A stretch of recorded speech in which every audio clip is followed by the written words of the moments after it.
मधु है। मैं 29 साल की शादीशुदा हॉट महिला हूँ, एकदम गोरी चिट्टी।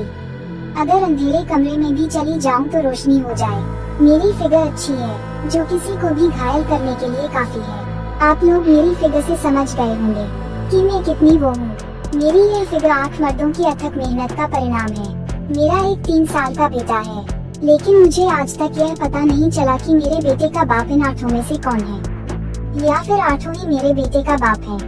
कहानी शुरू करने से पहले आप सभी से विनती है कि मेरी से 2-2 बूंद दूध पी ले, क्योंकि कहा जाता है कुछ करने से पहले मुंह मीठा करना चाहिए। और लोग कहते हैं कि मेरा दूध काफी मीठा है।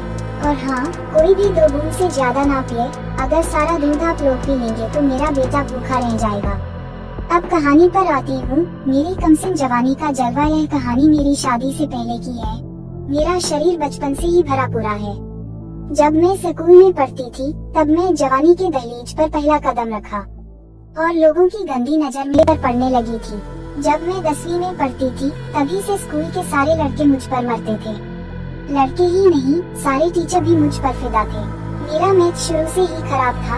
इसका पूरा फायदा मैथ के टीचर उठाते थे।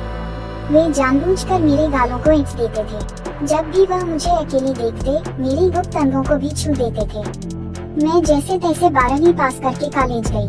तब तक मैं अच्छी खासी जवान हो गई थी। जिस गली से निकलती, लोग मुझे घूरते, आह भरते, गंदी कमेंट देते।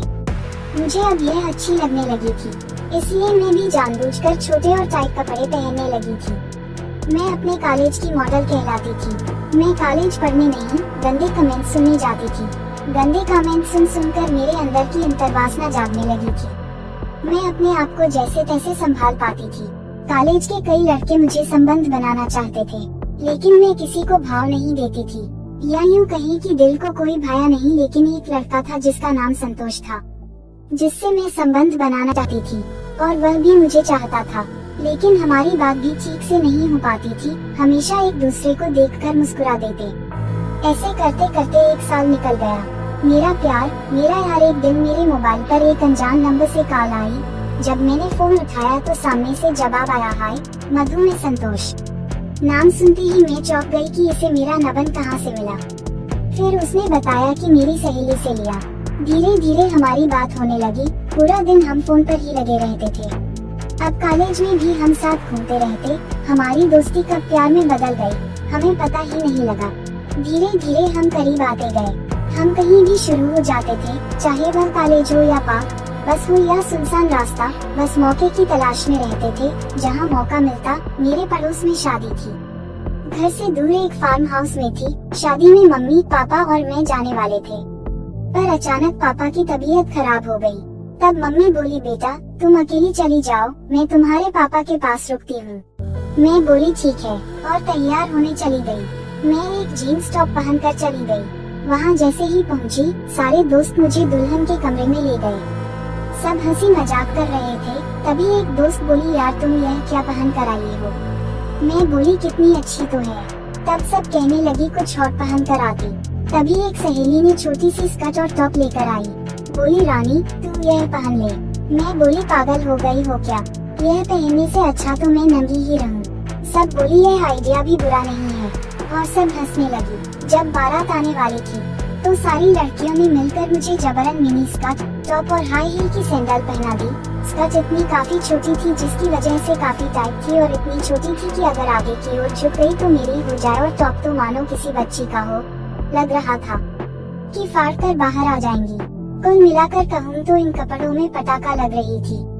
पार्टी में कहीं भी जाती, सब मुझे वहाँ खा जाने वाली नजरों से देख रहे थे। ऐसा लग रहा था कि सब मिलकर मेरा रेप ना कर दें। मैं सबकी नजरों से बचते बचाते एक साइड हो गई। तभी एक पड़ोस के अंकल मेरे पास आए और बोले, बेटा कोई परेशानी है? मैं बोली, नहीं अंकल। फिर भी मेरे कान के पास आकर बोले, आज काफी हॉट लग रही हो। मैं यह बात सुनकर अवाक रह गई कि ये मेरे पापा के दोस्त हैं और ऐसी बातें कर रहे हैं। अंकल जाते जाते मेरी दबाकर चले गए। अंकल के दबाने से मैं गर्म सी हो गई थी। तभी बारात आ गई। सब डांस कर रहे थे, मुझसे भी जबरन डांस करवाने लगे। बारात के कुछ लड़के मेरे साथ चिपक कर डांस कर रहे थे, या यूँ कहीं कि भीड़ का फायदा उठा रहे थे। मुझे भी काफी मजा आ रहा था। यह क्या कर रहे हो? वह मेरी बात को अनसुना करते हुए वह बोला जान तुम टेंशन मत लो, आज हम सुहागरात मनाएंगे। मैं बोली कुछ समझी नहीं कि तुम क्या कह रहे हो। वह बोला यार बस तुम पार्टी के पीछे वाले कमरे के पास पहुँचो, सब समझ जाओगी। फिर हम फार्म हाउस पहुँचते ही अलग हो गए। मैं सबसे बचते बचते उस रूम के पास जाकर खड़ी हो गई। तभी किसी ने मुझे पीछे से जकड़ लिया। मैं समझ गई कि संतोष है। मैं भी मदहोश होने लगी। मैं बोली सब कुछ यहीं करोगे क्या? मैं बोली छोड़ोगी अब, बोलकर अपने आप को छुड़ाया। जैसे ही मैं पीछे मुड़ी तो देखते ही मेरे पैरों तले की जमीन खिसक गई, क्योंकि वह संतोष नहीं था, वो अंकल थे।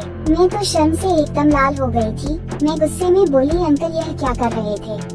आपको शर्म नहीं आती? मैं आपकी बेटी जैसी हूँ। अंकल बेशर्मी से बोले जो तुम चाह रही थी मेरी जान, और बोले बेटी जैसी हुई तो क्या हुआ, वो तो एकदम हॉट माल। मैं गुस्सा होकर जाने लगी। तब अंकल बोले उस लड़के के साथ तो बीच सड़क पर मजे कर रही थी और मेरे छूने पर इतना गुस्सा। मैं समझ गई कि अंकल ने सब कुछ देख लिया है। फिर मैं थोड़ी सी ठंडी हुई और बोली आप क्या बोल रहे हो, मुझे कुछ समझ में नहीं आ रहा। अंकल बोले ठीक है रहने दो, मैं तुम्हारे पापा को समझा दूंगा। यह सुनते ही मैं डर गई और बोली प्लीज अंकल, पापा को कुछ मत बताना। इस पर अंकल बोले ठीक है, नहीं बोलूंगा, पर तुम्हें मेरी एक बात माननी पड़ेगी। मैं बोली ठीक है, पर करना क्या होगा? अंकल बोले जो तुम उस लड़के के साथ करने वाली थी वह अब मेरे साथ कर लो। मैं बोली आप क्या बोल रहे हो? मैं समझी नहीं। आपकी बेशर्मी से बोले मैं तुम्हें चाहता हूँ। मैं बोली अंकल आप यह क्या बोल रहे हो, मैं यह नहीं कर सकती। यह बोलकर मैं जाने लगी। तब अंकल बोले ठीक है जाओ, मैं तुम्हारे पापा से बात कर लूंगा। मैं यह सुनकर फिर से डर गई और बोली प्लीज अंकल ऐसा मत करो। वे बोले कभी नहीं बोलूंगा, बस एक बार मुझे अपनी, इसके बाद मैं कभी तेरे रास्ते में नहीं आऊंगा। बस एक बार। मैं ना चाहते हुए भी मान गई और बोली अंकल मुझे यह ठीक नहीं लग रहा है। अंकल बोले थोड़ी देर में सब ठीक लगने लगेगा। मुझे कुछ समझ नहीं आ रहा था कि यह मेरे साथ क्या हो रहा है। मिलने किसी से आई थी और जा किसी और के साथ रही थी। अंकल बोले मेरे साथ चलो। मैं बोली कहाँ? वे बोले बस साथ आओ। मैं अंकल के पीछे पीछे चल दी। हम एक कमरे के आगे जाकर खड़े हो गए। अंकल ने पहले चारों तरफ देखा कि कोई आ तो नहीं रहा। फिर अंकल ने जेब से चाबी निकाली और अंदर गए और मुझे झट से अंदर खींचकर दरवाजा बंद कर लिया। जैसे ही मैं उस रूम में गई, देखकर दम रह गई। यह तो दूल्हा दुल्हन के सुहागरात मनाने वाला कमरा था। एकदम मनमोहक सजावट थी। मैं बोली अंकल यह तो दूल्हा दुल्हन के लिए है। अंकल मुझे बोले हम भी तो वही काम करेंगे जान। फिर अंकल ने सब कुछ किया। करने के तुरंत बाद अंकल का फोन आया। अंकल ने बोला जान जल्दी से निकलो, शादी खत्म हो गई, जल्दी से कपड़े पहनो और निकलो, दूल्हा दुल्हन आने वाले हैं। मैंने जल्दी से स्कर्ट टॉप पहनी, लड़खड़ाते रूम से निकल गई। आगे की कहानी बाद में बताऊंगी कि इसके बाद मेरे साथ क्या हुआ। कहानी कैसी लगी? कहानी पसंद आया हो तो चैनल को जरूर सब्सक्राइब करें।